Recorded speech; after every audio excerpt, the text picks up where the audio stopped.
ছিলেন।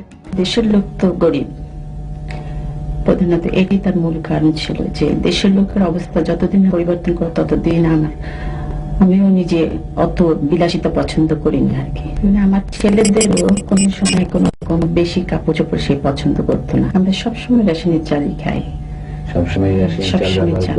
মায়না যা পেতেন সত্যি কথা বলতাম না, মায়না ছিল বোধহয় পে স্লিপ যা আসতো আর কি 2200 বোধহয়, উনি 10% আবার দিয়ে দিতেন। তো তার মধ্যে থেকে আমাকে সে 2000 টাকা দিত, ওর মধ্যেই আমার সংসার চালাতে হতো।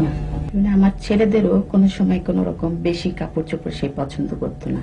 মরহুম প্রেসিডেন্ট সাহেব, তোমার আব্বার আমরা বঙ্গভবনের দর্জিকে জিজ্ঞেস করেছিলাম, বলেছে যে ওখান থেকে এসে অনেক কাপড় চোপড় ছোট করে তোমাদের জন্য বানাতো দর্জি। এরকম কিছু মনে আছে তোমাদের? আমার এই শার্টটাই আব্বুর ছিল আগে, এটাই ওনার বানিয়ে দিয়েছে। জি।